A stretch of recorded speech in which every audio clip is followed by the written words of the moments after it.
Eh bien, nous avons le très grand plaisir d'accueillir dans nos collections, dans l'une de nos collections de droit et société, l'ouvrage d'Emilia Schiffman, donc à qui appartient le droit, ethnographier une économie de pauvreté.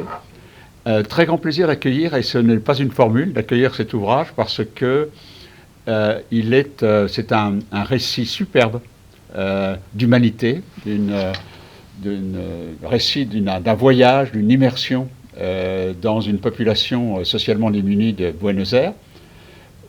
Et parce que aussi, du point de vue des objectifs de nos collections, droit et société, c'est un ouvrage d'une très grande originalité puisqu'il met l'accent sur le fait que cette population démunie fait du droit, utilise le droit, établit des rapports de droit, et que cela représente en quelque sorte une révolution intellectuelle, puisque ce n'est plus le droit par le haut que nous étudions, mais bien le droit par le bas, le droit utilisé par les personnes qui sont les plus socialement démunies. Donc ma première question sera dites-nous un peu ce qu'a été votre démarche de recherche, le travail d'enquête qui est au fondement de cet ouvrage. Merci beaucoup, Jacques, pour cette introduction et cette présentation.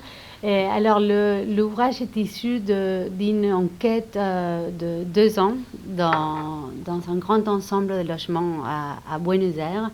Et, propriétaires, locataires, hébergés, squatteurs, tous les statuts se mêlent dans cet immense ensemble de 17 000 personnes.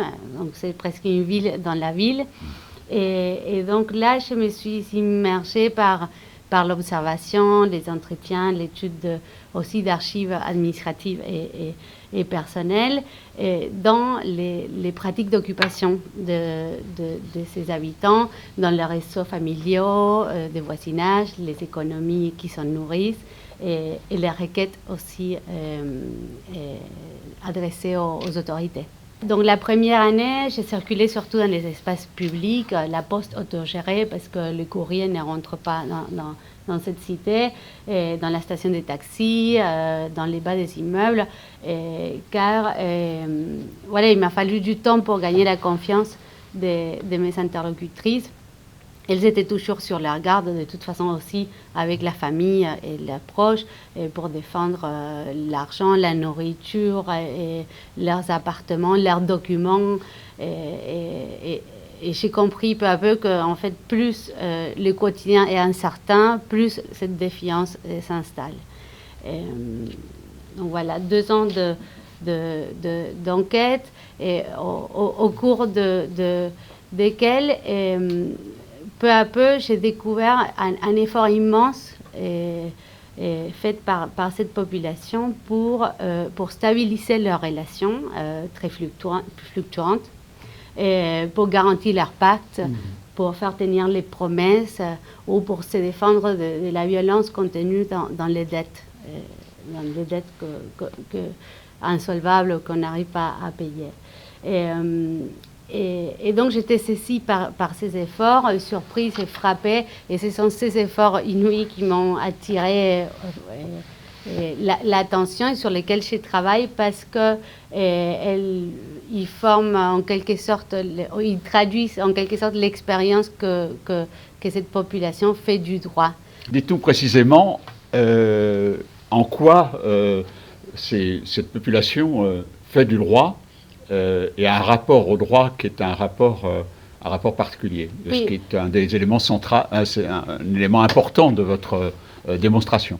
Oui, le droit prend une place inattendue. Je dis inattendue parce que dans une économie très informelle, très interpersonnelle, on a tendance à penser que le droit, c'est un autre monde.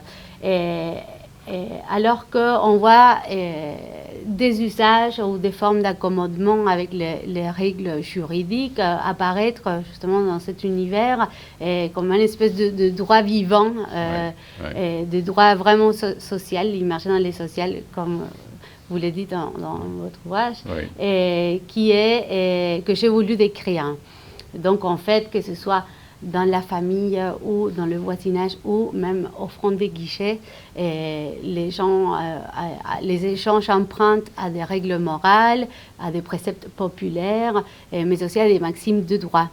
Et je pense que l'originalité de l'ouvrage tient à la description et l'analyse de ces droits vivants qui ne se recoupent pas évidemment tout à fait avec le droit formel, le droit écrit, et à l'analyse de sa capacité à parfois devenir contraignant pour les groupes de référence, mais aussi pour les pouvoirs publics et à forcer ou à imposer des adaptations du côté des institutions. Est-ce que vous pouvez nous donner des exemples précisément d'usage du droit par ces personnes qui sont dans cette cité? Je pense par exemple à des maximes de droit, par maxime de droit, je pense à Max Weber et à cette idée que les personnes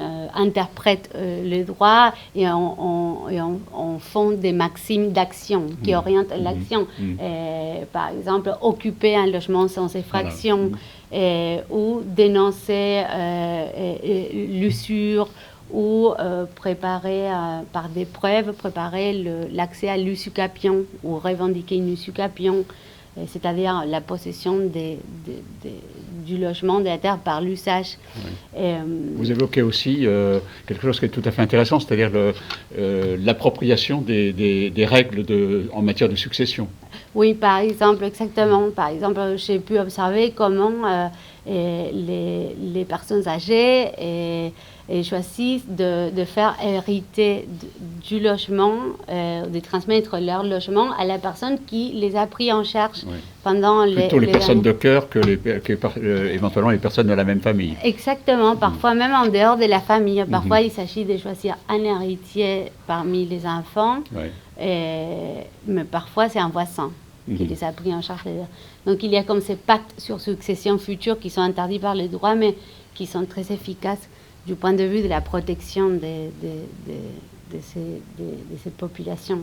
Oui, alors un point important, me semble-t-il, dans votre ouvrage, c'est le fait que ces pratiques du droit, ces formes d'appropriation du droit par cette population démunie, suggèrent en quelque sorte d'autres formes de citoyenneté, et une sorte d'appropriation non seulement du droit comme instrument, mais de l'organisation de la vie sociale, de la vie collective, et du rapport aussi aux autorités.